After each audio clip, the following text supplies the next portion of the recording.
En 2014, qui était le ministre de la Défense? Et je crois que c'était l'autre là, hein. Non, non, je ne me rappelle pas. Je me rappelle pas. Voilà. Je cite toutes ces années-là pour dire que à cette époque, Ouattara n'a pas fait son petit frère ministre. En fait, à cette époque, le président Ouattara n'a fait aucun membre de sa famille ministre. Tu comprends? C'est après la mort d'Ahmed Bakayoko que le petit frère Tene Brahima est venu au poste de ministre. Mais est-ce qu'il n'a pas fait ses preuves en tant que ministre de la Défense? Est-ce que le pays a été divisé sous Ouattara? C'est de ça on parle. Votre président Gbagbo là. Attends. Le président Gbagbo là, il a nommé des gens comme ministres et autres. Mais en 2 ans, le pays. Attends d'abord. Mais toi, tu as parlé combien de fois? Tu as parlé au moins 20 minutes. Moi, je mangeais, je t'ai laissé parler. Laisse-moi parler. J'ai dit le petit frère de Ouattara là. Gbagbo Laurent a fait de ses ministres, il a fait ses ministres comme il voulait. Mais le pays a été divisé en 2 ans sous Gbagbo. En 2 ans. Il a mis des gens qui n'étaient pas compétents et il a mis des gens qui n'étaient pas là, où il ne doit pas voir la confiance qu'il fallait. Et le pays est divisé en 2. Ça fait du mal à qui? Le pays. Non, c'est le fait du mal à qui là. C'est pas une question de qui. C'est pas une question de qui a divisé le pays. Aujourd'hui, il a divisé, vous pouvez diviser. Aujourd'hui, venez diviser. Aujourd'hui, venez diviser. C'est pas le fait de qui. C'est pas le fait de qui a divisé le pays. Je dis. J'étais en train d'expliquer un peu les choses terre à terre. Ah, mais tu as parlé 20 minutes, non? Moi, j'ai parlé. Je peux te poser une question. Qui a divisé le pays? J'ai dit, même si c'est Soro Guillaume qui a divisé le pays, mais il peut le faire. Donc, même si c'est Soro Guillaume. Donc, oui. Celui qui a divisé le pays était votre premier ministre. Ah, ok, c'est même si c'est IB qui a divisé le pays, mais l'État là, il a droit à mater ceux qui doivent diviser le pays. Qui a fait la rébellion au Congo? Qui sont ceux qui ont fait la rébellion? Ce sont les fils du Congo. Ce sont les enfants congolais qui ont fait la rébellion au Congo, le M23. C'est composé de qui? Ce sont les enfants du Congo. Qui a fait la rébellion au Libéria? Quand il y a eu 2 enfants qui s'affrontaient. Mais ce sont les enfants qui s'affrontent. Aïe. La même manière qu'aujourd'hui Ouattara est là. C'est comme ça les gars là. Vous pouvez aussi prendre des armes, attaquer Ouattara. Mais vous ne pouvez pas le faire. Parce que celui qui est là, lui, il ne rigole pas. Mais attends, mais on ne gère pas un pays avec des sentiments émotionnels. Quand les militaires sont formés pour mater les bandits, dans les bandits, il y a des Ivoiriens. Dans les bandits, là, il y a Ivoiriens dedans. Quand vous voyez les voleurs qui volent dans la rue, là, et qui sont abattus comme des poulets, là, mais vous pensez qu'il n'y a pas d'Ivoiriens qui volent? Mais pourquoi on les abat?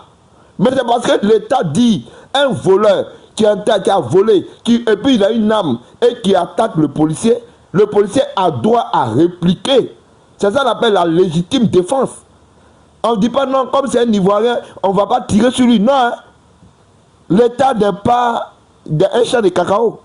C'est pas une question de qui a divisé le pays. Mais comment Gbagbo a fait pour éviter, pour mater ceux qui sont venus diviser le pays?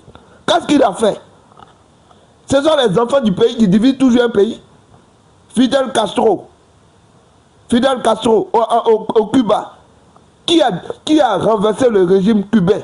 Mais c'est un enfant cubain, c'est un Cubain qui allait prendre des soldats comme Ernesto Che Guevara pour venir renverser son régime. Ce sont les enfants du pays, forcément, qui ne sont pas d'accord avec un système, qui s'énervent, qui prennent des armes contre le pays.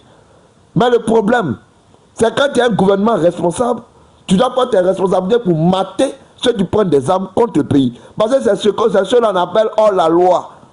C'est ce qu'on appelle des rebelles. Quand on dit que tu es rebelle, là, ça veut dire que tu ne respectes pas la loi. Donc toi là, tu dois être neutralisé et maté. C'est pas le qui a divisé le pays. Et quand ils ne sont pas neutralisés, qu'un État qui arrive, les propres les mains de son gouvernement, à qui la faute?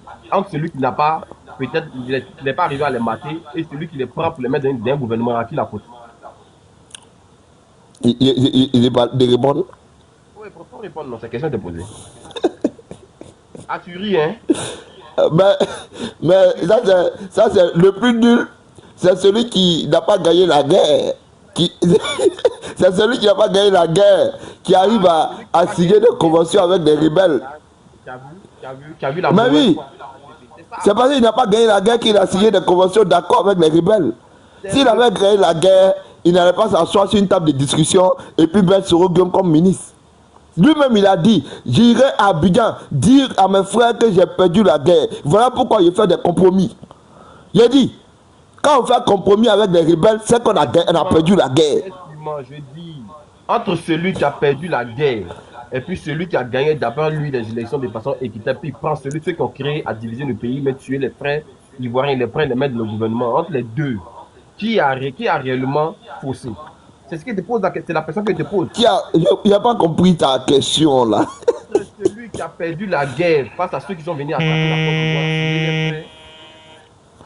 d'Ivoire, celui qui a perdu la guerre et ils sont venus face à ceux qui ont divisé la Côte d'Ivoire, tuer les Ivoiriens, puis celui qui, dès son accession au pouvoir, arrive à les mettre dans les différents postes étatiques là. Entre les deux, qui est bien pour la Côte d'Ivoire? Gbagbo Laurent est plus nul. Il n'est pas bien pour la Côte d'Ivoire parce que le fait que les gens sont rentrés en Côte d'Ivoire, ils ont eu à émettre des exactions. C'est-à-dire qu'il y a eu des gens qui ont été VUL. Il y a eu des gens qui ont été déjà. Avant qu'il y ait des accords, il y a eu beaucoup de morts. Donc, encore, il est bien pour la Côte d'Ivoire. Il n'est pas bien du tout. Il n'est pas bien du tout. Je t'ai maintes fois dit dans quelles conditions Laurent Gbagbo arriver au pouvoir. Il t'a dit dans quelles conditions. Il t'a dit ça tout le temps. Maintenant, toi, bon, il sait que il est arrivé dans quelles conditions? Comme la représente pédagogique, je vais encore te dire ça. Oui, il est arrivé dans quelles conditions? Je t'explique. Gbagbo Laurent était opposant dans les années contre avec son arrivée. En quelle année? En quelle année? Tu dis? Il était opposant en quelle année? On connaît son parcours. On connaît son parcours depuis 90, 80, 60, 75, tout et tout. Non, depuis 82, déjà, il était opposé au fruit. Depuis 82. Mais sa lutte a commencé vers les 79, sa lutte a commencé là-bas. Donc, vous dites quoi? L'opposant Gbagbo, le grand farouche à Houphouët-Boigny, Gbagbo Laurent, a même fois comment j'ai dit, pointé du doigt toutes les défaillances de l'État, tout et tout. Donc, dès son accession au pouvoir, il a plus ou moins été confronté à des problèmes qui étaient majeurs. Le premier problème d'abord était le fait que l'un de ses poulains, comment il s'appelle, Madou Koulibaly, avait demandé que le pétrole sur le pipeline puisse être compté et qu'il n'admettrait pas que les Français ayant ce pipeline-là, eux-mêmes comptent les barils de pétrole et puis eux-mêmes disent comment ils ont compté. Tout de suite, Gbagbo était pointé du doigt parce que c'était lors du gouvernement de transition de Guy Robert qui avait plus ou moins mis certains postes dans lesquels la plupart des partis politiques avaient des leaders. Et c'est de ce poste que Madou Koulibaly était. Et Madou Koulibaly disait comme ça que il fallait que le pétrole ivoirien puisse être compté par des Ivoiriens et pour les Ivoiriens. Tout de suite, ils ont appelé le président français pour lui dire qu'il y a un petit qui gêne Madou Koulibaly. Ils ont appelé, comment il s'appelle, Guy Robert, parce que c'est Guy Robert qui était là pour entériner cette transition-là, tout et tout. Donc, Guy Robert appelle maintenant Gbagbo Laurent en lui disant que ton petit gêne. Il a dit que le pétrole, tout et tout, ça gêne. Donc, Gbagbo Laurent a dit, si vous voulez enlever mon petit dans la transition, qui va plus ou moins se définir par les élections, moi, tout de suite, je me retire. Guy Robert, sachant que lui et Gbagbo allait aller aux élections, parce que Gbagbo était un opposant farouche depuis Oufoué et tout, il n'a pas voulu que Gbagbo s'en aille. Parce que Gbagbo a dit que si vous voulez enlever mon petit Madou Koulibaly dans cette transition-là, moi, automatiquement, je me retire. Comme j'ai dit, Guy Robert, sachant que Gbagbo était déjà un pion clé pour un opposant farouche, pour créditer plus ou moins son accession au pouvoir, il a tout de suite d'accorder avec Gbagbo Laurent. Donc, c'est là, Gbagbo Laurent, une fois, était dans le collimateur des Européens. Ils ont su que si ce monsieur-là arrive, c'était de l'intérêt contre la France d'aller forcément mettre en place, vu qu'il avait son petit Madou Koulibaly qui était ferme sur cette décision. Et il avait dit comme ça qu'il faudrait que le pétrole ivoirien puisse être compté par les Ivoiriens et pour les Ivoiriens. Là, ça a tout de suite mis Gbagbo dans le collimateur des Européens. Donc, Gbagbo Laurent qui avait ses petits qui déploraient les mauvais combines de la France face à la Côte d'Ivoire à travers les matières premières. Ça fait déjà un point. Gbagbo Laurent, dès son accession au pouvoir, il y avait la plupart des opposants qui étaient dans les secteurs d'activité tels que les directeurs consorts qui étaient le PDCI et ce qui ont déploré hier. Sous-directeur Kwame Lucien, directeur Kwame Lucien et tout, c'était une histoire de Kwadio. Et même Espoir 2000 l'a chanté. Pour dire quoi? C'était dans tous les secteurs d'activité. D'abord, c'était des PDCI qui étaient dans les secteurs d'activité. Et quand Gbagbo est arrivé au pouvoir, on sait dans quelles conditions il est arrivé au pouvoir. Le RDA qui disait que Alassane Ouattara était écarté. Or, c'était nullement la pensée de Gbagbo, hein, parce que Gbagbo n'avait même pas, dans les institutions, il n'y avait pas de FPI. Le conseil constitutionnel n'était pas ni Gbagbo ni personne. Les gars disent que c'est Gbagbo Laurent qui a plus ou moins écarté comment il s'appelle, Alassane Ouattara. Donc, ils ont tout de suite pointé du doigt Alassane Ouattara. Donc, on sait dans quelles conditions le monsieur est arrivé au pouvoir. D'abord, par le fait qu'il y avait ces petits qui ne voulaient pas que les Blancs puissent avoir prendre leur matière première gratuitement. Il y avait le fait que certaines institutions étaient remplies de tout. Certaines institutions étaient remplies de PDCI. Il y avait encore du simple fait que Gbagbo Laurent était arrivé au pouvoir de façon calamiteuse. Et puis, ça va se voir. Après 2 mois de gouvernance, il y avait le complot de la Mercedes noire. Juste après le complot de la Mercedes noire, on a eu en 2002 l'attaque des rebelles. Après l'attaque des rebelles, on va demander que l'Europe et la France plus ou moins puissent mettre le contrat qui était entre la Côte d'Ivoire et la France, c'est-à-dire de protéger les Ivoiriens lorsqu'ils sont attaqués. La France a dit que c'est un problème ivoiro-ivoirien. Donc, ne mettez pas la face sur Gbagbo. La preuve en est que lorsque Gbagbo s'est équipé et qu'il a vu qu'il voulait attaquer, il s'est levé en 2004, il a attaqué. On a vu le complot de la France. La France s'est levée même en chair, en os, s'est levée pour venir même attaquer Gbagbo avec des chars. On a vu comment ils ont tué les Ivoiriens. Donc, dire que Gbagbo était incompétent, ce n'est pas de ne pas connaître l'histoire. L'un mis dans l'autre, ça montre à quel point le monsieur était attaqué. Et puis, tenez-vous bien, le monsieur est resté jusqu'à 10 ans comment j'ai dit, il est resté jusqu'à 10 ans sans toutefois être enlevé du pouvoir à force, à moins que les grandes instances telles que, comment j'ai dit, l'OTAN, tout et tout sont venus l'attaquer pour l'enlever.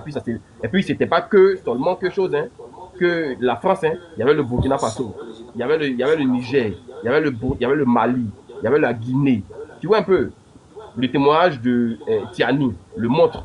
Même le témoignage de l'autre, du ministre, l'ex-ministre du Mali, là. Il a dit clairement, il a dit que nous, on avait plus ou moins le réseau, on devait donner le réseau à Ado pour qu'il puisse acheminer ses armes. Tiani même l'a dit, que la France était venue casser des banques, tout et tout.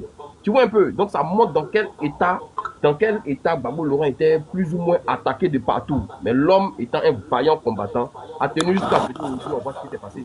Donc, dit que Gbagbo Laurent était capable, c'est de connaître. J'ai compris. J'ai compris tout ce que tu as dit. Hein? Je vais te faire jouer ça. On va écouter Sorogium. Toi, tu parles de la France là. Tu dis la France a attaqué Gbagbo. Ça, c'est récitation. Ce que tu dis là, c'est récitation. On va écouter Soro. On va voir si la France là, ils étaient pour la rébellion ou bien contre la rébellion. On va écouter. Ou bien si c'est la France qui a tout fait ces manigances que tu expliques là. On va voir. On va écouter. Quand nous avons commencé le 19 septembre 2002, moi, j'étais à Abidjan. Quand le 19 septembre 2002 a éclaté. Et c'est 2 semaines après que Thio Fosier, Chérif Ousmane, ont déclaré, alors que je n'avais pas encore pu quitter Abidjan, que j'étais le secrétaire général du MPC. Et Chérif m'a appelé, il me dit, Guillaume, si tu ne parles pas, si tu ne fais pas de déclaration, les gens vont nous bouter hors. Les gens vont nous bouter hors. On va entendre. Qui sont ces gens qui vont les bouter hors? C'est les rebelles. Normalement, c'est les Français. Les Français n'aiment pas Gbagbo. Les Français ont créé la rébellion pour que Gbagbo soit bouté. Donc, on va écouter qui va bouter les rebelles. Parce que c'est incohérent. C'est ce que tu es en train de dire là. Récitation que tu as fait là. Moi, j'ai suivi les gars là pendant 2 ans. C'est ce qu'on nous a dit. De 2008 à 2010. Oui, Gbagbo Laurent, la France, c'est la France qui s'attaque. Ça, c'est les récitations. Ça là, faut laisser. On va écouter. On va demander à Soro, mais qui va bouter les rebelles là? Qui va les bouter? Oh, écoutez. La France est là, avec des hélicos. La France est là. La France qui est celui qui a orchestré le coup d'État, celui qui a armé les rebelles. La France ne veut pas que Gbagbo soit président parce que Gbagbo veut contrat 50%. On dit la France est là, avec les hélicoptères. Mais ils sont là pourquoi?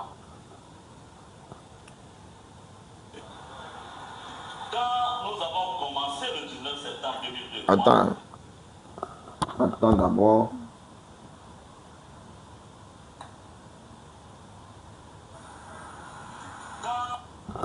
si tu ne parles pas, si tu ne fais pas de déclaration, les gens vont nous bouter hors. La France est là, avec des hélicos, etc. Il faut agir. J'étais à Abidjan. La France, les gens vont nous bouter. Si tu ne fais pas de déclaration sur Guillaume, les gens vont nous bouter. Mais qui sont ces gens-là? La France. Que vous, les gars, vous avez accusé la France de tous les malheurs. J'avais dit que les Français, c'est eux derrière le coup d'État, derrière la rébellion. Ils n'aiment pas Gbagbo. C'est parce que Gbagbo veut 50%, 50% que les Français veulent que Gbagbo quitte le pouvoir. Mais c'était l'occasion pour que les Français ne puissent pas envoyer des hélicoptères pour dégager la rébellion. Tu dis quoi? La France a chassé les rebelles. Mais tu n'as pas compris le langage. Il a dit si tu ne fais pas de... La France a-t-il chassé les rebelles? Attends, mais est-ce que tu as écouté Soro Guillaume? Tu l'as écouté? Attends, toi tu es ivoirien, tu n'es pas ivoirien. C'est pas qu'il y a un accord entre la J'ai France dit, et la tu as écouté Soro Guillaume? Tu l'as écouté tout à l'heure. Tu as écouté Soro? J'ai écouté Soro Guillaume, mais est-ce que la France les a chassés? Parce qu'il y a un accord. Il va les chasser pourquoi? Parce que Soro Guillaume était ivoirien, ils ne vont pas les chasser. Il y a un accord entre la France et la Côte d'Ivoire, non? Tu sais au moins. J'ai dit, Soro Guillaume était ivoirien. L'accord ne rentre pas en ligne de compte quand c'est les Ivoiriens qui s'entretuent. J'ai dit, l'accord ne rentre pas en ligne de compte quand ce sont les Ivoiriens qui s'entretuent. Ça ne rentre pas, ça ne prend pas en compte les... Donc, ils ont mis l'accord en exil lorsque, en 2004, ils attaquaient Gbagbo, c'est ça, quoi. Parce que la France... Ils n'ont pas attaqué... La France n'a pas attaqué Gbagbo. Si. En 2004, ils n'ont pas attaqué Gbagbo. La 2004, la France n'a pas attaqué Gbagbo. Ils n'ont pas attaqué Gbagbo, ils ont bombardé 2 aéronefs de Gbagbo. C'est différent d'attaquer Gbagbo. C'est différent. Yes, ils n'ont pas allé bombarder les poudrières de Gbagbo. Ils n'ont pas bombardé les poudrières de l'armée ivoirienne. Ils ont mais attendez, mais ils ont bien fait. Mais ils ont bien fait. Donc Gbagbo Laurent a le droit de survoler 2 avions, aller dire 17 Français et puis impuni. Non, c'est parce que c'est la question qui est posée. Non, c'est parce que les Français sont gentils. C'est parce que les Français sont gentils. Vous, non, attends. Donc, la France, ils ont des éléments français dans un cas. Gbagbo Laurent, lui, peut dire à ces Français-là cadeau. Mais attends, vous les gars, là, vous avez qu'un noir, hein? À cause de 2 avions. 2 avions vaut quoi dans la vie, devant la vie de 17 Français? 2 avions. 2 avions. Bon, 2 avions, ça vaut quoi devant la vie humaine? 2 avions vaut quoi devant la vie humaine? 2 avions là, ça vaut quoi devant la vie humaine? Mais vous êtes méchant, hein? Laisse-moi 10 secondes. Mais vous êtes méchant, vous avez un cœur noir. Vous avez un cœur noir. Non, attends d'abord, tu vas parler 10 secondes, attends. Non, attends, tu vas parler tout à l'heure 10 secondes. Tu vas parler. Voici un monsieur comme Gbagbo Laurent. Il va signer les accords de cessez-le-feu avec les rebelles. Les accords dans lesquels tu dis que le président Gbagbo n'a pas le droit d'attaquer les rebelles n'ont pas le droit d'attaquer Gbagbo. Ce sont les accords que Gbagbo lui-même a signés. Et il se lève du jour au lendemain à 4 h du matin. Il prend 2 avions pour violer l'accord qu'il a signé avec la rébellion. Malheureusement, les rebelles ont été non seulement déjà, mais 17 soldats militaires ont été déjà dans l'attaque. Et la France vient bombarder les 2 aéronefs en tant que des gens qui ont été meurtris puisque les compatriotes sont tombés. Et les gens là viennent dire que Gbagbo a été attaqué. Est-ce que Gbagbo là, les poudrières de l'armée ivoirienne ont été attaquées? Est-ce que les casernes militaires ont été attaquées par la France? Est-ce que les Français ont fait décoller des avions de guerre pour aller à la base aérienne? Toutes les flottes aériennes de détruire toutes les flottes. Ce sont les avions qui ont été incriminés, qui ont été détruits. Donc les avions là sont mieux. C'est-à-dire que la vie humaine est mieux que vos vilains avions, les avions de 10 milliards que vous avez achetés là. Hein? La vie humaine est mieux que ça. C'est-à-dire que vos vilains avions là, c'est mieux que la vie humaine. Je te pose des questions, tu continues. La France vient en Côte d'Ivoire pour signer un contrat. C'est-à-dire ce contrat-là stipule que si la Côte d'Ivoire est attaquée, eux, ils doivent nous défendre. Maintenant, ils savaient que la Côte d'Ivoire est attaquée. La France ne nous défend pas. Parce qu'il dit que c'est un problème ivoirien. Maintenant, la Côte d'Ivoire se lève pour se défendre contre l'envahisseur ou même contre ceux qui les attaquent. Et puis, par inadvertance, les avions ivoiriens vont détruire les choses françaises. Les avions français mais tuent les Français. La France maintenant se prend sur elle-même de venir attaquer Gbagbo. Autant auparavant, ils devaient plus ou moins défendre la Côte d'Ivoire parce qu'il y a un accord qui était mis là. Ils n'ont pas défendu la Côte d'Ivoire, puis ils se lèvent maintenant parce que les avions sont gâtés. Du simple fait que Gbagbo est en train de se défendre, eux ils se lèvent maintenant venir attaquer la Côte d'Ivoire en détruisant les avions, tuant des Ivoiriens à l'hôtel Ivoire. Tu trouves ça normal au fait? Toi, tu trouves ça normal? Ils n'ont pas mis les accords en place, je ne sais pas pourquoi. Et puis en même temps, ils se lèvent parce que eux ils ont été attaqués par le simple fait que Gbagbo voulait se défendre. Eux ils se lèvent tuer les Ivoiriens, exploser nos avions, essayer même d'atteindre le président, tout et tout, parce que les jeunes patriotes ont protégé tout et tout. Tu trouves ça, toi, Ivoirien, tu trouves ça normal? Ou voit un peu la pensée de Dis-lui Tatou, dis-lui Tatou. Oui. Pourquoi les Français n'ont pas détruit les aéronefs de Gbagbo quand les aéronefs n'ont pas pu décoller pour aller bombarder les militaires français? Pourquoi les Français n'ont pas détruit ces aéronefs-là depuis le ciel? Pourquoi ils n'ont pas fait décoller 2 avions pour détruire les aéronefs? Parce que Gbagbo leur a fait décoller. Non, attends d'abord. Attends. Gbagbo leur a fait décoller 2 aéronefs dans le ciel. Les Français auraient pu détruire les aéronefs là au ciel. Depuis le ciel, ils auraient pu les détruire. Parce qu'eux, ils ont les missiles sol-air. Eux, ils ont la capacité de détruire les aéronefs depuis le ciel. Sans que les aéronefs bombardent les éléments. Et ils pouvaient le faire. Ils ont missiles sol-air en Côte d'Ivoire. Je dis, ils ont les moyens de défense pour attaquer des aéronefs. Voilà, ils ont les moyens de défense pour attaquer les aéronefs. Je dis, pourquoi les Français n'ont pas décollé 2 aéronefs pour aller bombarder les aéronefs de Gbagbo quand ils étaient au ciel? Pourquoi ils ne l'ont pas fait? C'est une question. Oui, c'est une question. Pourquoi ils ne l'ont pas fait? C'est parce qu'ils ont vu que même les avions même partaient, on ne détruit pas. En guerre même, quand un avion est parti, on ne détruit pas ça. Ah bon? C'est des lâches au fait. On ne détruit pas un avion par terre. Tu veux que je donne des exemples? Tu veux que je donne des exemples où la Russie a détruit des aéronefs qui étaient par terre? Où le Poutine a détruit des aéronefs de l'Ukraine. C'était stationné. Les aéronefs de l'Ukraine étaient stationnés à la base. Tu veux que je donne des exemples? Quand en guerre, on ne détruit pas les aéronefs. C'est faux. Tu mens. Tu mens très mal. J'ai dit comme ça que... Tu mens. J'ai dit comme ça que ce sont des lâches parce qu'ils avaient tout prédit. Ils savaient bien que si peut-être ils étaient en train d'attaquer Gbagbo, parce qu'après c'était mis, hein, quand Gbagbo a attaqué les rebelles, c'est là ça a suivi en 2004 où les Ivoiriens sont sortis sur le pont, ils ont tiré sur eux, il y a d'autres mecs qui ont plongé dans la... Ils ont voulu acheminer les chars là pour aller déloger Gbagbo. Mais les patriotes étaient désespérés chez Laurent Gbagbo. Ils ont dit tout de suite qu'on s'est perdu de route, tout et tout. Donc c'était mis dans la tête, c'était un plan qu'ils allaient mettre en place. Donc qu'est-ce qu'il fallait faire? Il fallait détruire les avions. C'est-à-dire que les avions allaient se poser, il fallait détruire, puis mettre le second plan le lendemain. Et c'est le plan, on a vu ce qui s'est passé. Ils sont allés tuer les Ivoiriens, ils sont allés tuer nos frères. Peut-être ta famille, faisait partie de ta famille éloignée. Mais aujourd'hui, il faut supporter l'injustifiable. Donc du coup... les soldats français qui ont été garés par les balles de Gbagbo là, ce ne sont pas des humains? Attends, c'est les dommages collatéraux. Mais moi... C'est dommages collatéraux. Bien sûr. Les gens aussi qui sont allés marcher sur le pont là, ce sont les dommages collatéraux. Tu as vu, attends, on parle d'Ivoiriens et pas de France. La France, c'est comme...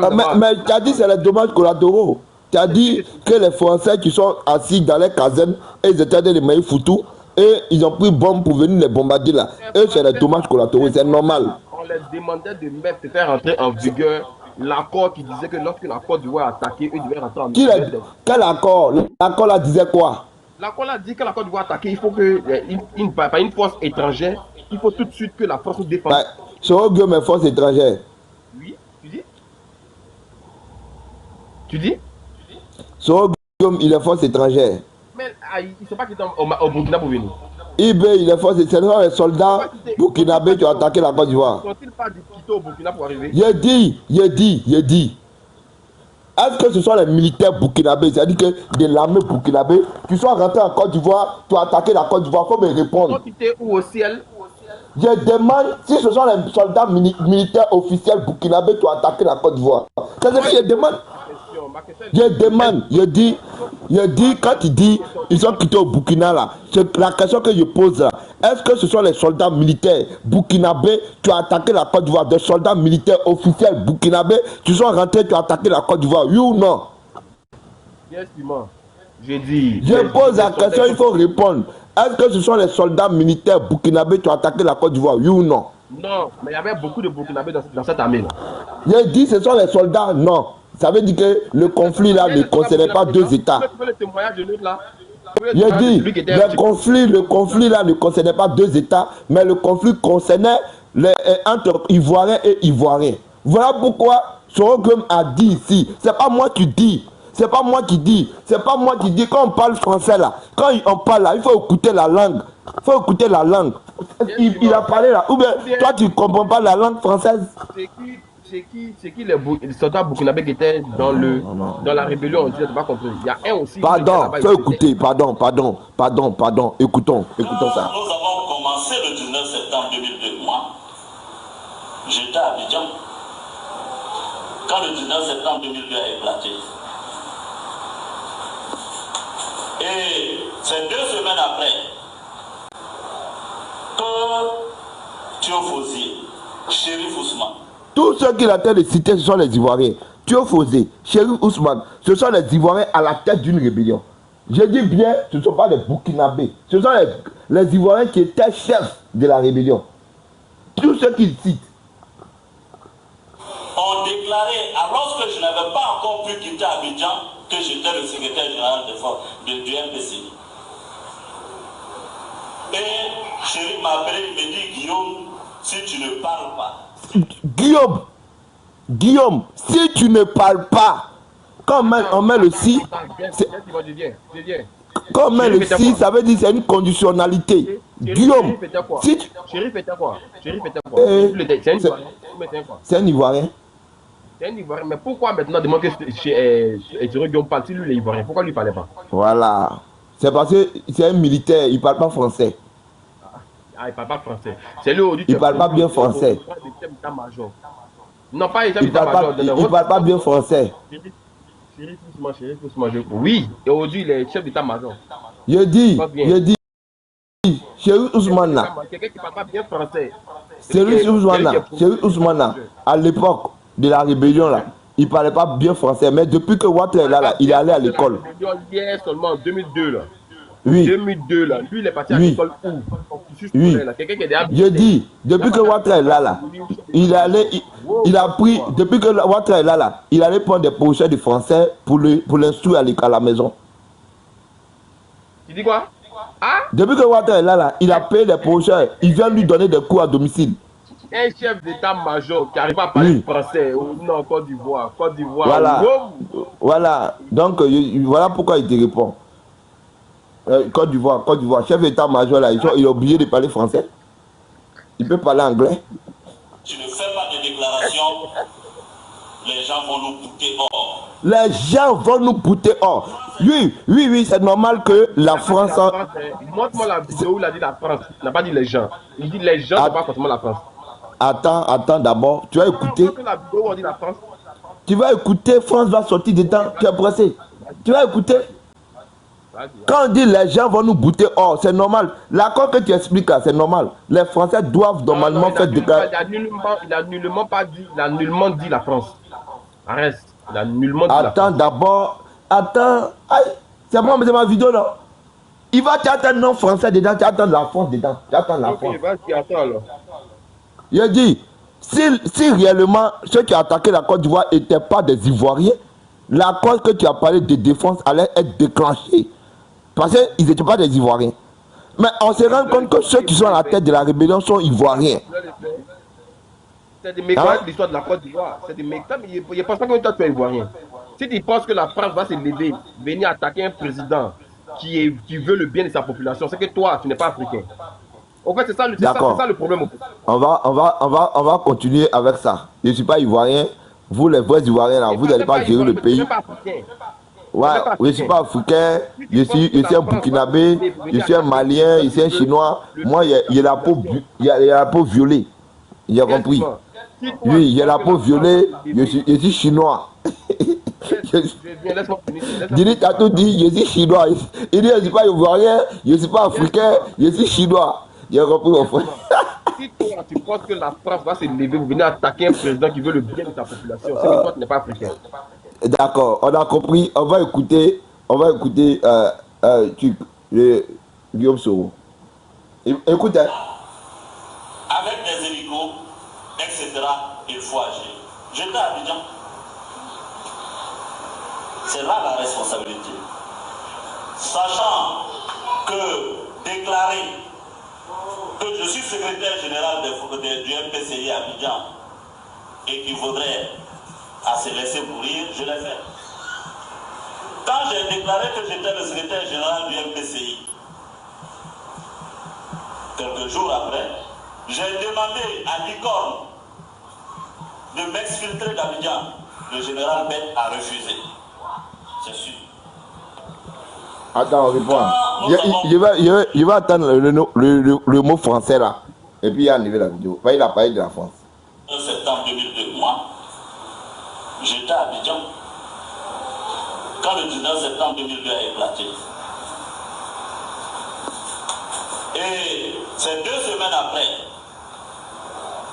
que Théophosy, Chérif Ousmane, ont déclaré, lorsque je n'avais pas encore pu quitter Abidjan, que j'étais le secrétaire général du MPC.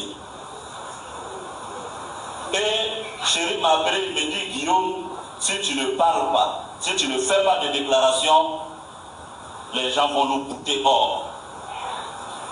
La France est là. Tu as compris? La France est là. Écoute. Avec des hélicos. La France est là avec les hélicos. Ça veut dire quoi? La France est là avec les hélicos. Dis, continue. Continue.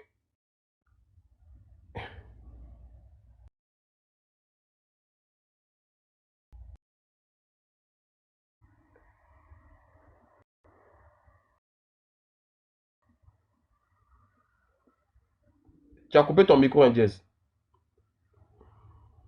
Tu as coupé ton micro.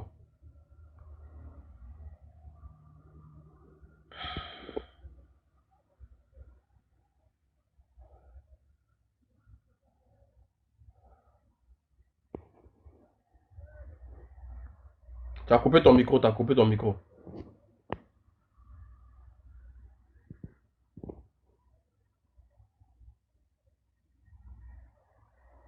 Je crois que ton micro ne passe pas, hein. Ton micro que tu as mis là, ça ne passe pas. Mais ton micro est déchargé, ouais. Dis-le Tatou, tu as entendu la France est là. Est-ce que tu as entendu ça? Continue la vidéo alors. Tu as entendu la France est là? Continue la vidéo, frère. Non, je demande d'abord, est-ce que tu as entendu la France est là? La France est là, mais la France a toujours été là. La France a toujours été là comme du non, la France est là avec les hélicoptères. Tu as entendu ça? Oui, et puis quoi? Oui, et puis quoi? Tu n'as même pas honte. Non, non, mais continue la vidéo, non? Tu n'as pas honte. Écoutons. Continue la vidéo, Dièse. J'étais à Abidjan. C'est là la responsabilité. Sachant que déclarer que je suis secrétaire général du MPCI à Abidjan et qu'il faudrait à se laisser mourir, je l'ai fait. Quand j'ai déclaré que j'étais le secrétaire général du MPCI, quelques jours après, j'ai demandé à Licorne de m'exfiltrer d'Abidjan. Le général Ben a refusé. Mais pourquoi le général Ben refuse d'extrader Soro Guillaume?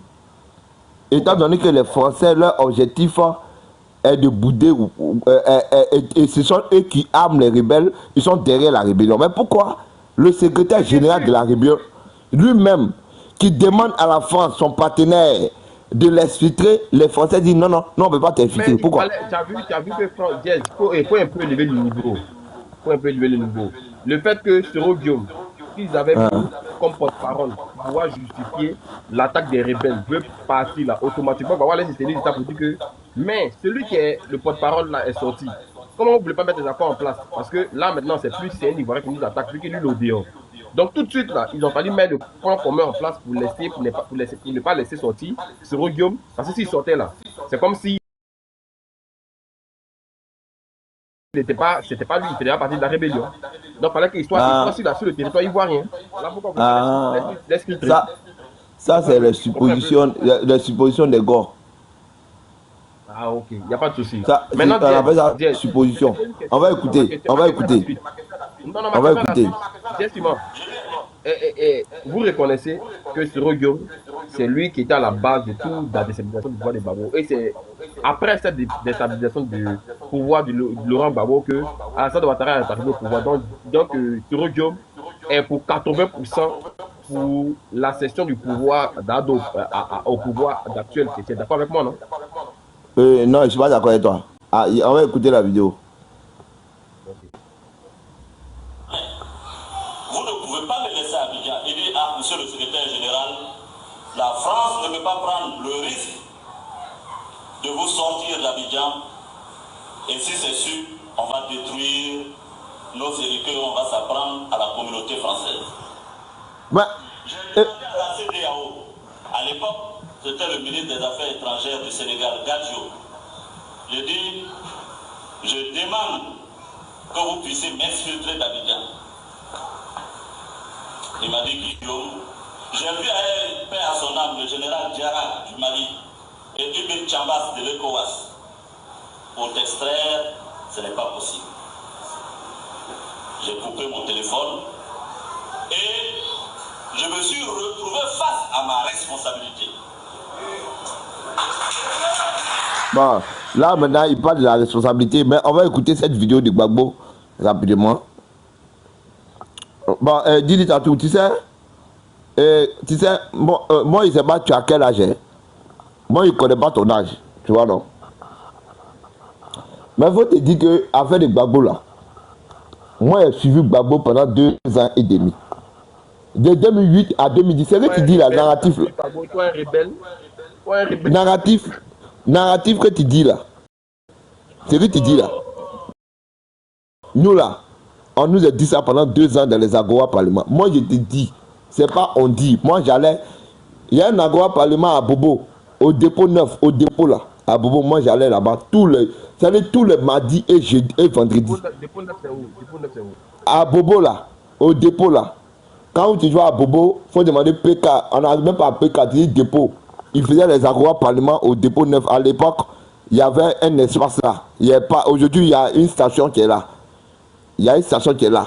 Moi, j'allais. Le jour même, Bleu Goudé est venu à Bobo. C'est là qu'il a fait son meeting. Ce jour-là, ils ont fermé toutes les voies. Moi, j'étais là. Il y a vu Bleu Goudé. Il est venu faire son meeting à Bobo. Il y avait 2 ans dans les Agora. Mais au-delà de ça, quand il y a eu la crise post-électorale en 2010, là, il y avait un petit QG qui était ouvert par les pro-Gbagbo là, vers Aboté là, vers Aboté là, les gars là, moi j'allais là-bas, j'écoutais vos messages. Tout ce que tu dis comme récit là, moi là, on m'a dit ça pendant 2 ans et demi, je te jure sur ma vie.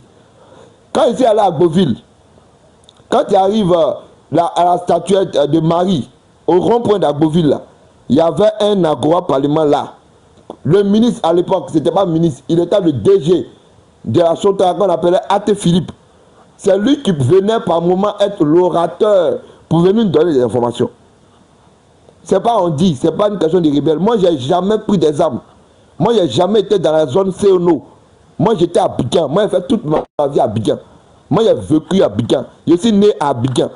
Je n'ai jamais été à Boaké. Moi, je ne suis pas du nord. Moi, je suis pas du nord. Moi, je suis du sud.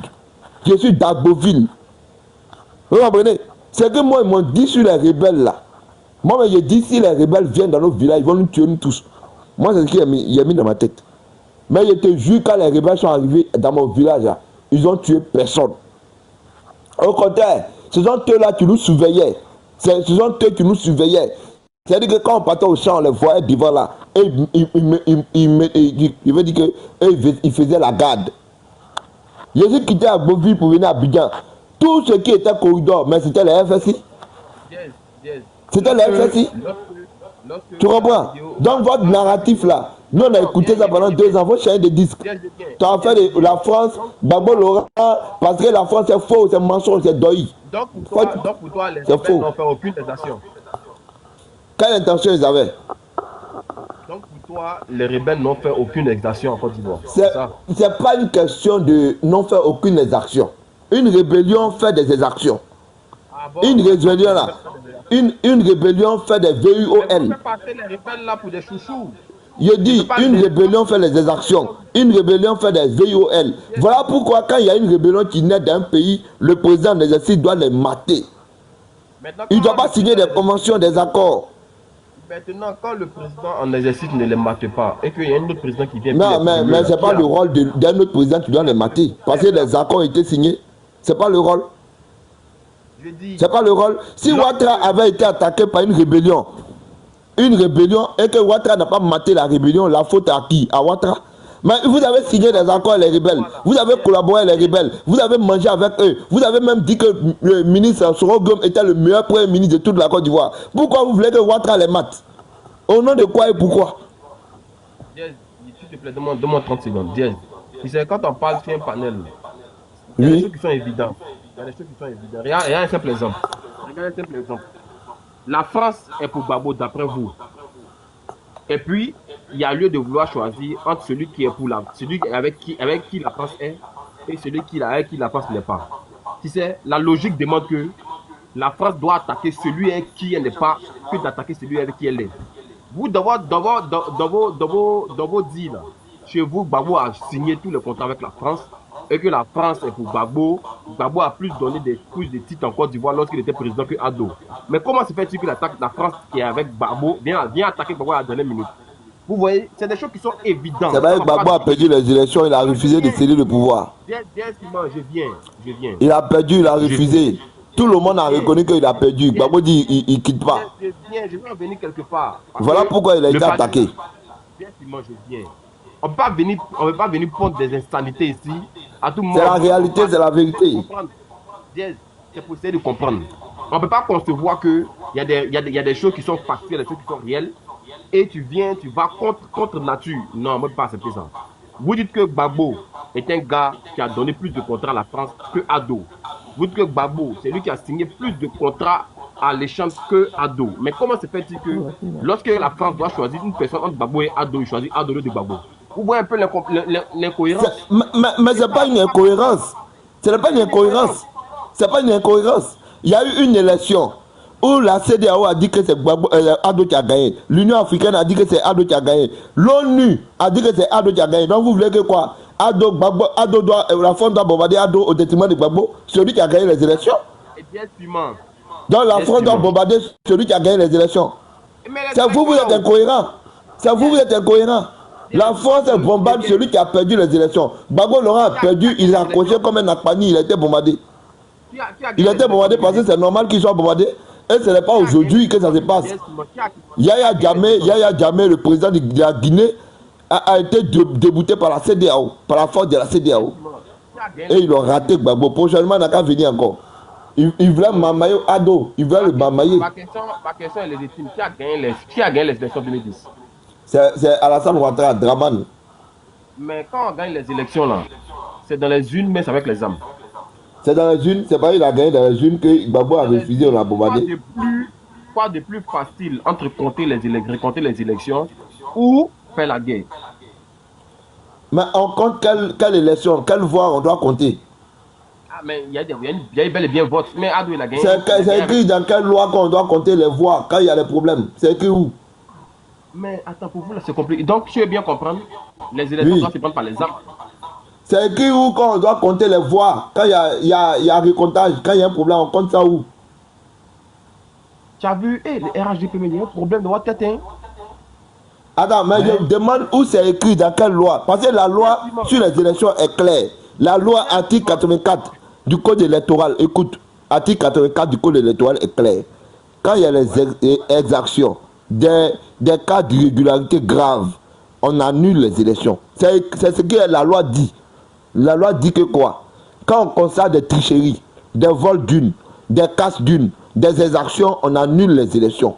On annule l'élection. Entre annuler et puis recompter, il y a eu bel et bien élection. On ne recompte pas. La loi ne dit pas il faut compter. La loi dit il faut annuler. La loi dit pas il faut compter. La loi dit il faut annuler. On ne recompte pas. La loi ne dit pas il faut compter. Faut pas. Il n'y a pas facile. Il n'y a pas facile. Il n'y a pas facile. C'est la loi, on doit appliquer. Il n'y a pas facile. On ne raisonne pas. La loi ne raisonne pas. Ça n'est pas écrit qu'on doit compter. Il n'y a pas facile. Il faut annuler. Il faut annuler. Il faut annuler. Quoi de plus facile que d'annuler? Quoi de plus facile que d'annuler? Ça sert à quoi de compter? On compte. Maintenant, on compte quoi? On compte quelle voix? On compte les voix validées par le Conseil constitutionnel ou bien les voix invalidées? Alors, il n'y a pas eu élection. Il y a eu élection, il n'y a pas eu élection. Mais que dit la loi? Il y a eu élection ou pas? Que dit la loi quand il y a une élection où il y a des problèmes? Que dit la loi? La loi, c'est la loi. Nul n'est censé ignorer la loi. Ici, d'accord. Il y a eu élection, oui ou non? Je dis, la loi dit quoi? Quand il y a les élections, la loi dit quoi? Il y a eu élection, oui ou non? Oh, vraiment. Tu as vu où ça passe pas? Tu peux pas répondre. Vraiment. Faut me montrer dans une loi, dans quel article de loi on dit on doit compter voir. On met une élection en place. Non, je veux la loi. Non, je dis je veux la loi. Il n'a pas dit je veux la raison. Je dis je veux la loi. Je dis je veux la loi. Sauf une de parler, tu vas me donner l'article de loi qui dit quand on est fâché là, on doit récompter les voix. Maintenant, si on doit récompter les voix, pourquoi Gbagbo Laurent en 2000 là, Gbagbo n'a pas compté les voix en 2000? Pourquoi Gbagbo n'a pas compté les voix en 2000 quand il était guéri là? Pourquoi il n'a pas compté voix? Son opposant n'a jamais dit qu'on récolte les voix. Il a Pourquoi? dit qu'il a gagné. Il n'a pas dit qu'on récolte les voix. Mais Gbagbo peut compter? Gbagbo peut récompter? On va arriver là-bas. Gbagbo peut récompter? On va arriver. Assez Ouattara a dit on a qu'à récompter les voix. C'est pas Ouattara qui a dit? On va y arriver. Les élections sont organisées. C'est après ces élections qu'on compte les voix et on dit en premier plus ou moins celui qui a gagné. Tu es d'accord avec moi, non? Tu es d'accord avec moi, non? Bon, il faut parler, oui. Je ne suis pas d'accord avec toi. Il faut parler. Je suis d'accord comment avec toi. Les bulletins de vote sont là. On compte les bulletins de vote et puis on élit le président qui a plus de voix. C'est celui-là, non? Mais on compte quelle voix? Les voix il n'y a pas eu d'élection en Côte d'Ivoire en 2010. Il y a deux voix. Il y a les voix du CI et puis il y a la voix Conseil constitutionnel. C'est lesquelles on doit compter. Les élections qui ont été non, je demande, la CI a donné un résultat. Le Conseil constitutionnel a donné un autre résultat. C'est lesquels on doit compter. Entre les deux résultats, on compte lesquels? Les élections qui sont déroulées en Côte d'Ivoire, oui ou non? Oui, il y a eu élection, oui. Il y a eu élection. Maintenant, s'il y a une procédure de, comme j'ai dit, une procédure qui stipule que Gbagbo Laurent dit qu'il a gagné et l'autre dit qu'il a gagné là, à quoi doit-on se référer? Il y a eu combien de voix? Non, il y a eu des voix qui ont été votées. Non, je demande, il y a eu combien de résultats? Il y a eu combien de résultats? Il faut répondre. Même s'il y a eu 100 résultats. Non, il faut répondre. Il y a eu combien de résultats? Pour dire qui a non, gagné. je demande d'abord, arrête de développer. Il y a eu combien de résultats? Même s'il y a eu 100 résultats, sur quoi devons-nous nous référer pour dire qui a gagné? D'abord, il faut me dire, il y a eu combien de résultats d'abord? Attends, tu as vu que tu rentres checker un coup long. Non, mais je te demande le nombre de résultats qu'il y a eu. Il y a eu combien de résultats? Même s'il y a eu 200 résultats, frère. Sur quoi devons-nous nous référer? Maintenant, on compte quoi? Les voix qu'on doit compter là, c'est lesquelles des voix? Faut me dire c'est quoi? Les voix qu'on va compter, c'est tous ceux qui ont voté là. Mais si les voix qu'on va compter là, c'est Ouattara qui gagne? Tu dis? C'est Ouattara qui gagne? Les voix qu'on doit compter là, on doit... Et puis il n'a pas voulu qu'on récolte les voix là. Il n'a pas voulu qu'on récolte les voix. Bien sûr, il a préféré prendre les hommes contre Gbagbo Laurent. Gbagbo Laurent dit, tu dis qu'il a gagné. Alors on va récolter les voix. C'est simple. C'est simple. Tu vois un peu les vraiment. D'accord. En fait, moi je ne comprends pas les gars. Je vous comprends pas. Hein. Sérieusement, je vous comprends pas. Hein. On doit compter d'abord la loi organique ne dit pas que quand il y a des élections qui se font. Les élections se sont organisées. On prend les bulletins de vote. On se base sur la loi pour faire tout seul. On se base sur la loi Regarde quelle pour faire toutes choses. Tu as vu que On se base sur la loi pour faire toutes choses. Tu vois ton incongruité. Tu vois que tu es On se incongru. base sur la loi pour faire toutes choses. Tout ce qu'on doit faire là, c'est basé sur la loi. Tu sais, Est-ce que la loi en Côte d'Ivoire dit qu'il y a des élections, on doit récolter les voix? bien, tu sais quoi? Vous allez beau proférer du contre-vérité, mais pour justifier ça, c'est problématique. C'est pas une question de justificatif. Gbagbo a perdu, il a perdu. Il y a eu des élections qui sont passées. Donc l'ONU, les procès verbaux, d'abord, qui a réellement non, on va même parler dans ce jeu. D'abord, on va pas. Ok, je vais te laisser parler au moins 3 minutes, 5 minutes, 3 minutes, après tu me laisses parler. Parce qu'on va même parler de ce jeu-là, toi. Voilà. Okay. On va aller dans cette histoire de rébellion d'abord. Et puis on va montrer que. On va montrer que Gbagbo Laurent, même la France même l'a aidé. On va montrer ça d'abord. Et puis on va aller dans l'élection là. Attends. À l'élection là, tu vas laisser quoi? On ne laisse pas ici. Je suis en restriction. On ne laisse pas ici.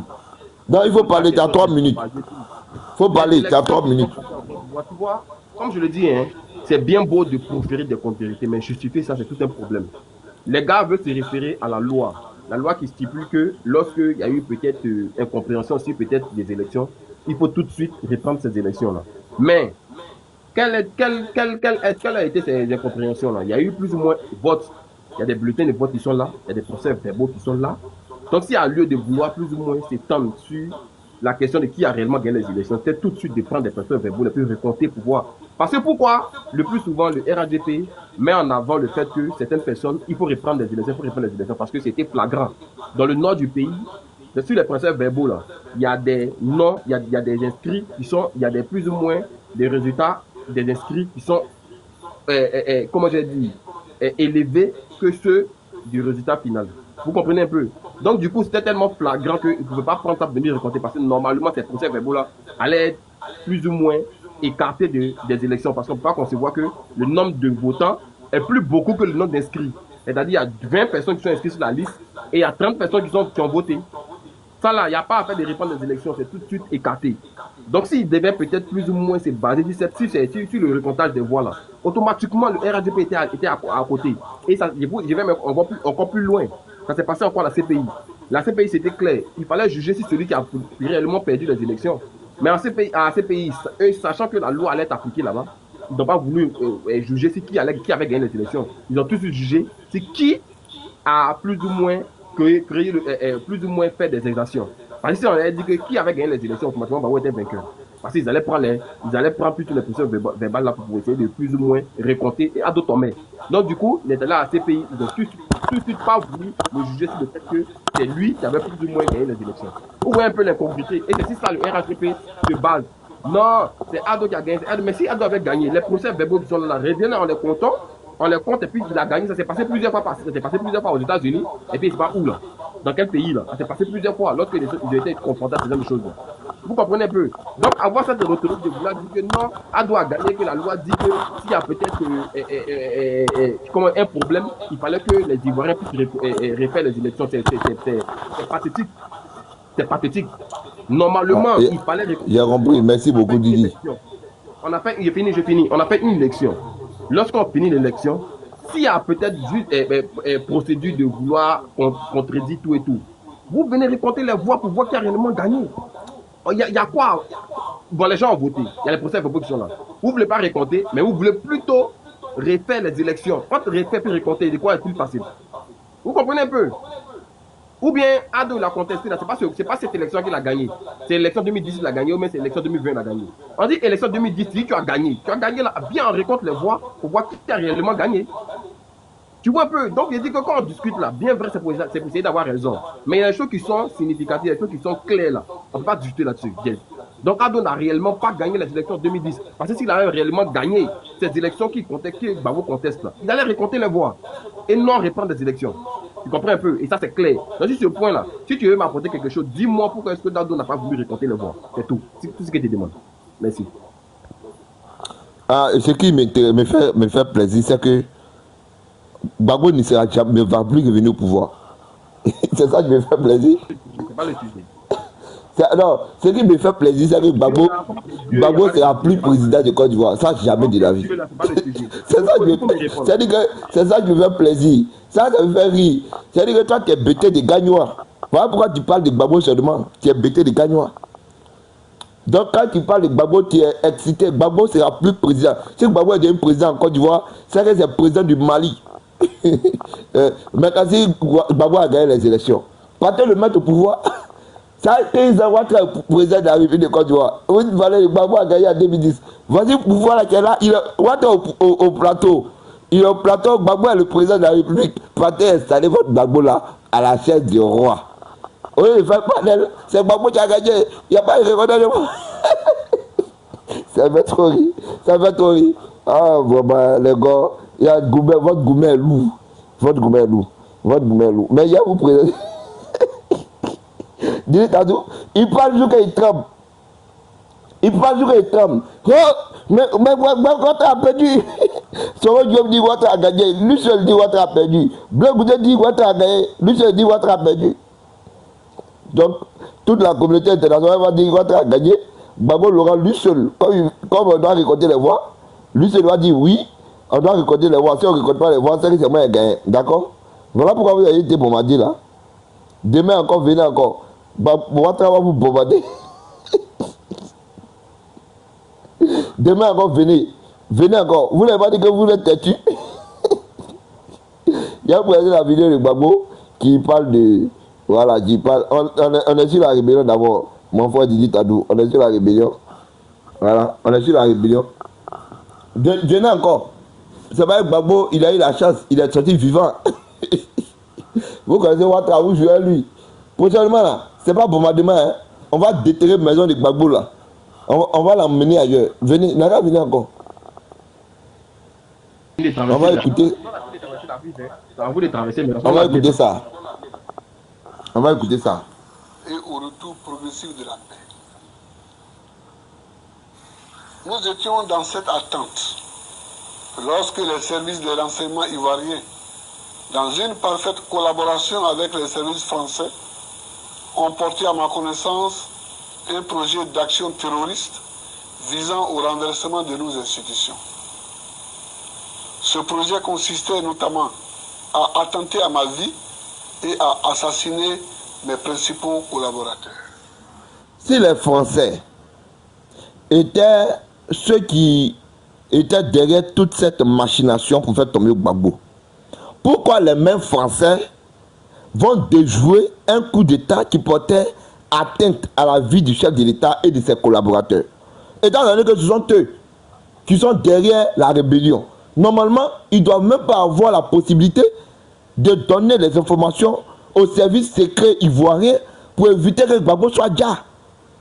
Si réellement ce que tu dis, les Français, vous avez volé l'argent, c'est les Français qui ont volé ça à vos places. Les véhicules que Gbagbo Laurent et ses ministres roulaient dedans, les 100 millions, 200 millions là, c'est les Français. Quand vous avez pris 100 milliards pour aller payer une usine de chocolat aux États-Unis là, ce sont les Français. Vous avez volé, vous n'avez même pas construit sur 1 km de goudron. Dès qu'on parle, oh les Français, les Français, les Français. D'un bande de voleurs, vous êtes des bandes de nuls. On ne peut pas dormir. Les Français n'ont rien fait. Et Gbagbo Laurent dit, il dit ça ici. Voilà, écoutez. Quand je suis arrivé au pouvoir, dans la situation calamiteuse que vous savez, en octobre 2000, et que je devais discuter avec les institutions financières mondiales, les Français nous ont aidés. Les Français nous ont aidés. Les Français qui ne veulent pas Gbagbo, les Français qui veulent tuer Gbagbo, les Français qui veulent que Gbagbo tombe. Le même Gbagbo dit les Français nous ont aidés. Écoutez un peu. Ils nous ont aidés pour l'Union européenne. Ils nous ont aidés pour le Fonds monétaire international. Ils nous ont aidés pour la Banque mondiale. Et même dans ce conflit, ils nous ont apporté l'aide matérielle que nous leur avons demandée. Même dans ce conflit, Gbagbo Laurent a demandé de l'aide matérielle à la France. Les Français les ont aidés à donner l'aide à Gbagbo. Vous venez raconter vos narratifs là. Vous venez raconter vos narratifs là. Vous venez raconter vos narratifs. Un dictateur qui a perdu le pouvoir, c'est normal qu'il soit bombardé. Et il a été, ça c'est petit. Ça c'est petit. Prochainement là, non, il n'est pas encore fini. Attends d'abord. Attends, il va chuter. Attends, il va chuter. Prochainement là, quand Gbagbo va faire de la même chose là, ils ne vont pas le bombarder. Cette fois-ci là, ce que les Français vont faire à Gbagbo là, c'est Dieu seul qui connaît. Voici un dictateur, il va aux élections avec son adversaire politique Alassane Ouattara. Il perd les élections, l'ONU dit que Ouattara a gagné, la CEDEAO dit que Ouattara a gagné, Gbagbo Laurent lui seul et son clan de malhonnêtes dit que c'est Gbagbo qui a gagné. Et puis vous voulez qu'on cautionne ça. Vous avez... ouais, les Français sont gentils. Les Français sont trop gentils. Dieu merci que Gbagbo Laurent a été bombardé. Dieu merci. Si ce n'était pas les Français, on était encore dans cette histoire de conflit là. Moi, directement, j'étais au village. J'étais en train de cultiver les chats. Moi, on était en train de voir Abidjan détruit. On était en guerre civile. Aujourd'hui, là, il n'y a plus de guerre civile. Le métro en cours de réalisation. Maintenant, vous, les gars qui estimaient ou bien qui espéraient que Gbagbo redevient président, là, vous avez tiré dans l'eau. Il a dit que dans l'eau, c'est petit. Vous avez tiré au ciel. Si vous n'êtes pas d'accord avec Ouattara, changez de pays. Changez de nationalité. Si vous espérez que Gbagbo devienne président en 2028, on va changer la loi. La loi sur l'âge, on va changer ça, on va modifier. Gbagbo à 80 ans, on va mettre la loi à 78 ans. Nous, on va dire à Ouattara de mettre la loi, comme ça Gbagbo sera disqualifié. Tu as bien fait d'évoquer quelque chose en même temps. Écoutez, il sera disqualifié. Il y a une chose que vous ignorez. Gbagbo Laurent a planté des milliers de Gbagbo Laurent dans le cœur de chaque Ivoirien. Et quand on dit que vous n'êtes pas Ivoirien, là, c'est significatif, le mot est significatif. Parce que, étant Ivoirien, je prends un simple exemple. Moi, mon papa, comme ça, nous a fait peut-être 5 enfants, ou même à 6 enfants. Et dans la maison, il constate que la plupart des biens de la maison ne nous appartiennent pas. Et il veut plus ou moins mettre des choses en place pour que la plupart des choses de la maison nous appartiennent. Qui est le pays, hein, je prends l'exemple comme un pays ou bien un lieu où on habite. Et qu'il commence à faire ces choses-là pour que les choses puissent nous appartenir. Les enfants, ses propres enfants disent qu'il ne veut pas que le papa qui veut plus ou moins mettre les choses en place pour que les choses puissent nous appartenir. Là. Ils ne veulent pas. Ça sous-entend que vous faites pas partie de la famille. Parce que le père veut mettre des choses en place pour que ce qui est dans la maison vous appartienne. Et vous vous offusquez du simple fait que le papa mette des choses en place pour que les choses nous appartiennent. Vous voyez un peu? Il a ici pris l'exemple pour pouvoir montrer dans quel état d'esprit la Côte d'Ivoire se trouve. Frère, vous savez quoi? Depuis la nuit des temps, la Côte d'Ivoire est confrontée au fait que la loi d'immigration a été complètement ratée. Donc, il y a beaucoup d'enfants boyardiens qui sont remplis en Côte d'Ivoire. Beaucoup d'enfants étrangers. Eux, ils ont tout à perdre lorsqu'un président nationaliste va arriver au pouvoir. Voilà pourquoi vous vous acharnez du fait que non, Gbagbo Laurent ne va plus jamais venir. Même Gbagbo Laurent que vous parlez, vous avez peur de lui là. Il a sémé dans le cœur des milliers de Laurent Gbagbo. Aujourd'hui, là, voici Assalé Tchimoko. Assalé Tchimoko a été clair sur le sujet. Il a dit comme ça que il ne conçoit pas que dans un pays qui est censé être un pays, le registre des Ivoiriens de père et de mère sont mélangés avec le registre des Ivoiriens de eux, père et non mère, et eux, mère et non père. C'est pas possible. Il faut qu'on les discloque. Même au Maroc, c'est comme ça. Même ici au Maroc, il y a eu un tremblement de terre où l'État marocain, la royauté marocaine a offert au moins 1000 dirhams, 60 000 à chaque personne, qui sont de père et de mère. C'est arrivé sur le téléphone. Parce qu'ici, on se fait la part des choses. Donc, vous avez eu peur de Gbagbo. Gbagbo ne va plus jamais revenir au pouvoir. Je vous concède ça, il n'y a pas de souci. Mais Gbagbo ne va plus revenir au pouvoir. Sachez sont sûrs qu'il y a des centaines de milliers de Gbagbo Laurent qui sont nés en Côte d'Ivoire. Et ce que vous redoutez hier de Gbagbo Laurent, là, ça va se passer. Si ce n'est pas Gbagbo, ça va se passer. Parce que juste seulement Assalé Tchimoko, il a su faire la part des choses. Il a dit que le registre, parce qu'il sait, le combat de la Côte d'Ivoire, et ça, on cesse de voiler, on cesse de cacher tout le temps. Le combat de la Côte d'Ivoire, là, Gbagbo l'a dit en 2010. Il dit que c'est le combat de l'Ivoirien contre celui qui est avec les Ivoiriens. C'est-à-dire celui qui est contre l'Ivoirien et celui qui est... Aujourd'hui, on voit par A plus B. Des maisons sont déguerpies, sans toutefois être relogées. Vous savez, sur un plateau de télé, il y a une dame qui a dit comme ça que on lui demandait de savoir est-ce que l'endroit où elle est là, où elle est assise là, est-ce que cet endroit-là, ça lui appartient de façon légale? Elle dit, cet endroit ne m'appartient pas. Mais il y a une chose à vous dire. Moi, la chose que j'ai à vous dire, c'est que je suis Ivoirien. Et étant Ivoirien là, si c'est d'un endroit que l'État doit peut-être me chasser là, il doit tout le temps me reloger. Mais c'est ce que la Constitution dit. Et c'est écrit dans la Constitution que l'État est dans le devoir de donner des maisons sociaux à des à des personnes qui n'ont pas de maison. Vous comprenez un peu? Donc, au-delà des partis politiques, là, il y a ce qu'on appelle la nation, il y a ce qu'on appelle l'État. Mais vous ne comprenez rien dans tout ce qui est là parce que vous n'êtes pas ivoirien dans le fond. Et la peur de n'est pas que Gbagbo, la peur de ce que Gbagbo ne vienne pas au pouvoir là.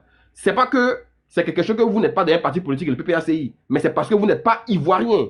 Et c'est de ça que vous avez peur. Mais soyez-en sûrs que Gbagbo Laurent qui est là, ce combat que nous avons compris là, il a été dans le cœur de... Si vous n'êtes pas ivoirien, parce que je ne comprends pas. Parlez mon micro s'il vous plaît. Je ne comprends pas des personnes qui sont en Côte d'Ivoire et qui ne veulent pas le bien de la Côte d'Ivoire. Hier, pas plus tard que hier, il y a une vidéo qui circulait où ils ont montré l'or ivoirien qui est coupé c'est-à-dire sur le bénéfice pendant 5 ans, nous avons 42 millions d'euros. Autant, quand on fait un chiffre de croix, c'est-à-dire quand on compare les gains comment on appelle ça même, les gains de cette raffinerie-là, la Côte d'Ivoire a pour près de 400 millions d'euros. Il y a 1 minute pour chuter. Tu dis? Il y a 1 minute pour chuter. Oui, il n'y a pas de souci. On ne donne que 42 millions dans les 410 millions d'euros qu'on gagne.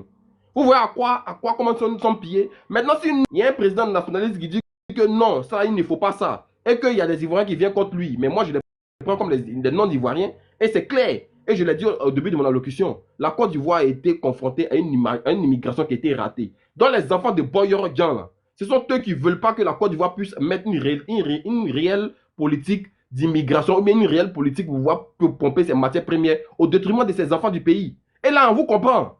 On va tourner au bout du sujet, mais le sujet clé, là, c'est ça. Ils ne veulent pas qu'un Ivoirien arrive pour pouvoir donner, pour pouvoir plus ou moins mettre les matières premières pour que les Ivoiriens puissent en bénéficier en libre circulation. Même ça ne va pas se passer. Bon, c'est fini. C'est fini. Ils ne veulent pas. Il y a plusieurs Ivoiriens qui arrivent à s'en sortir. Il n'y a pas d'Ivoiriens là-bas, c'est tous des boyards. C'est quel Ivoirien qui parle bien de son pays? C'est quel Ivoirien qui parle bien de son pays? Il y a quel Ivoirien qui parle bien de son pays? Il y a qui? Il y a pas des Ivoiriens qui entreprennent. Il n'y a pas d'Ivoiriens, ils sont tous des boyards, c'est tous des enfants d'étrangers. On se connaît, tout Bouboudougou des Gagnois. Tu appelles l'Ivoirien qui Attends, Guigui le Gouilleur là, attends d'abord. Guigui le Gouilleur là, c'est un quoi? C'est un BT, il le connaît bien, c'est mon fils, c'est mon frère. C'est un Chinois. C'est mon frère. BT. Avec lui. C'est ton frère BT. Oui, bien sûr. Il est quoi? Il est ivoirien, mais il est quoi? Attends, frère. Quand il n'y a pas de Guy le Gouilleur ici, il dit qu'il y a des Ivoiriens qui se prétendent Ivoiriens. Il a dit qu'il n'y a pas d'Ivoire. Tu connais tous les Ivoiriens qui ont des entreprises en Côte d'Ivoire. Tu les connais? Tu connais toutes les nationalités. Il n'était pas d'entreprise. Tu connais tous les Gouilleurs ivoiriens? Tu les connais? C'est comme ça que tu aimes détourner le sujet. Il n'était pas d'entreprise. Je te demande si tu connais. Tu dis qu'en Côte d'Ivoire ici, c'est ce que tu as dit. Tu as dit que quand vous allez venir, vous allez mettre une politique d'immigration en place parce que les Ivoiriens n'ont rien, que les Ivoiriens n'ont rien. Et que quand vous allez venir, les Ivoiriens, je te pose la question. Il t'a posé la question de savoir si Séni Kamba, là, il est quoi? Si les BT en majorité sont paresseux, vous voulez que Ouattara fasse quoi? Il n'y a pas de paresseux. Séni Kamba est quitté en Libye, il est venu aujourd'hui là, il a un sac de GABA. Moi-même là, c'est un modèle pour moi. C'est pas Ouattara qui va venir dire aux BT d'être courageux. Ceux qui sont courageux, les BT parmi vous là, ils sont 1-1. Moi-même qui suis, je n'étais pas là. On t'a dit qu'il travaille à la fonction publique. On t'a dit qu'il travaille à Ouattara. Vous êtes bon de paresseux. Moi-même, il travaille pour moi. Alors. On est paresseux. Vous nous nourrissez. Mais on vous connaît. La majorité des BT là, c'est fédéral, maillot gros foot. On est paresseux. Vous nous nourrissez. Au fait, c'est des discussions comme ça qui n'ont pas tête, n'ont pas queue là. C'est juste ça que vous avez la force. Prends-nous pas des pour le pays, vous nous parlez quelle chose, c'est quand Gbagbo était là, pourquoi il n'a pas donné 18 000 emplois à tous les Ivoiriens? Quand Gbagbo était là, les BT, les guerriers, les gourous, tous ceux qui étaient là. Pourquoi Gbagbo n'a pas fait d'eux des meilleurs hommes d'affaires au monde? Pourquoi Gbagbo n'a pas fait d'eux les meilleurs qui devaient avoir les milliards? Vous racontez du n'importe quoi. Sur Ouattara, si tu veux travailler, tu vas travailler. Sur Ouattara, si tu veux entreprendre, tu vas entreprendre. On n'empêche aucun Ivoirien d'entreprendre. Moi-même, je n'étais pas là. En tant qu'Ivoirien, j'ai créé une société en 2018. Pourquoi on ne m'a pas empêché de créer une société? Tu fais de la manipulation, tu es un menteur. Alors, moi, je suis tombé, ma société est tombée parce qu'il n'a pas fait ce qu'on appelle du porte-à-porte.